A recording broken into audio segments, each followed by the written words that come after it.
Welcome to vlogs of மலர். இன்னைக்கு நம்ம பண்ண போறது இலை அடை பண்ண போறோம். கெஸ்ட் எல்லாம் வரும்போது ஈஸியா வீட்டில் இருக்கிற அரிசி மாவு வச்சே பண்ணிக்கலாம்.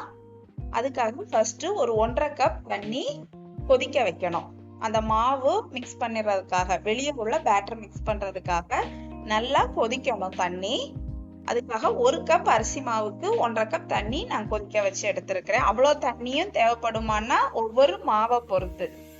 சிலருக்கு கம்மியா தேவைப்படலாம், சிலருக்கு அதிகமா தேவைப்படலாம். அதனால மொத்தமா ஊத்த வேண்டாம் தண்ணி. கொஞ்சம் கொஞ்சமா உப்பு போட்டு மாவுல மிக்ஸ் பண்ணிட்டு இந்த தண்ணிய கொஞ்சம் கொஞ்சமா ஊத்தி கொஞ்சம் கட்டியான தோசை மாவு பதத்துக்கு மிக்ஸ் பண்ணி எடுத்துக்கணும்.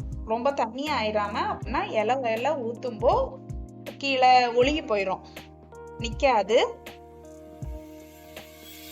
அந்த வெளியே உள்ள பேட்டர் மிக்ஸ் பண்ணியாச்சு. இனி உள்ளாடி உள்ள பூரணம் ரெடி பண்ணலாம். அதுக்காக தேங்காய் திருவன தேங்காய் எடுத்து ஒரு பாத்திரத்துல அதுவும் வதக்கி, ஒரு சர்க்கரை எடுத்துருக்கேன், ஒரு சின்ன சைஸ் சர்க்கரை ஃபுல்லாட்டு, அதுவும் நல்லா சீவி இதை தேங்காய் கூட சேர்த்துக்கணும். சேர்த்து நல்லா மிக்ஸ் பண்ணி கொடுக்கணும். கெஸ்ட் எல்லாம் வரும்போது ஈஸியா வீட்டுல எப்படியும் தேங்காய் சர்க்கரை இருக்கும், அல்லனா நாட்டு சக்கரை கூட யூஸ் பண்ணிக்கலாம். இருக்கும், பழம் இருக்கும், அரிசி மாவு இருக்கும். கண்டிப்பா இதை ட்ரை பண்ணலாம். அதுக்கு கூட ஒரு 4 ஏலக்காய் தட்டி, ஏலக்காய் பழம் வந்து ஆப்ஷனல், உங்களுக்கு தேவைன்னா போட்டா போதும். ஏன்னா டேஸ்ட் கொஞ்சம் டிஃபரன்ஸ் ஆகும். பழம் சேர்க்கிறப்போ அது ஒரு டேஸ்டா இருக்கும், பழம் இல்லாதப்போ அது ஒரு டேஸ்டா இருக்கும். பழம் சேர்க்கிறது எங்க வீட்டுல எல்லாருக்கும் பிடிக்கும், அதனால பழம் சேர்த்திருக்கிறோம். சின்ன சைஸ் பழம், அதை ரொம்ப சின்னதா கட் பண்ணி அதுவும் சேர்த்து நல்லா மிக்ஸ் பண்ணி கொடுத்துறணும்.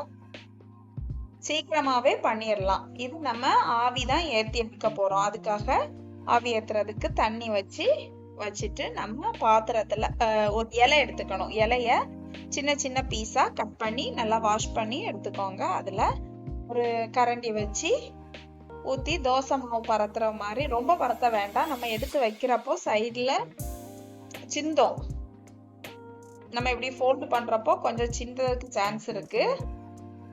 இந்த மாதிரி ஃபோல்ட் பண்ணிடணும். ஃபோல்ட் பண்ணி ஒவ்வொன்றா ஃபோல்டு பண்ணி நம்ம பாத்திரத்துல வச்சா போதும், ஆவி ஏத்துனா போதும். இப்படி கொஞ்சம்லாம் சிந்துறதுனால ஒன்றும் ஆகாது.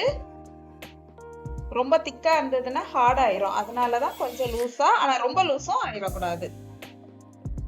வெந்தாச்சு. ஒரு 20 நிமிஷம் வச்சா போதும். அந்த இலையோட கலர் சேஞ்ச் ஆகணும். அது வரை வச்சுட்டு ஃப்ளேம் ஆஃப் பண்ணி எல்லாம் எடுத்துக்கலாம். ஈஸியா பண்ணக்கூடிய ஈவினிங் ஸ்நாக்ஸ் ரெடி, இலை அடை ரெடி. கண்டிப்பா நீங்களும் உங்க வீடுகள்ல இன்னைக்கே ட்ரை பண்ணி பாருங்க. ரொம்ப டேஸ்டியா இருக்கும், எல்லாருமே விரும்பி சாப்பிடுவாங்க. இந்த வீடியோ உங்களுக்கு பிடிச்சிருந்ததுன்னா லைக் பண்ணுங்க, ஷேர் பண்ணுங்க, கமெண்ட் பண்ணுங்க, சப்ஸ்கிரைப் பண்ணுங்க. தேங்க்யூ.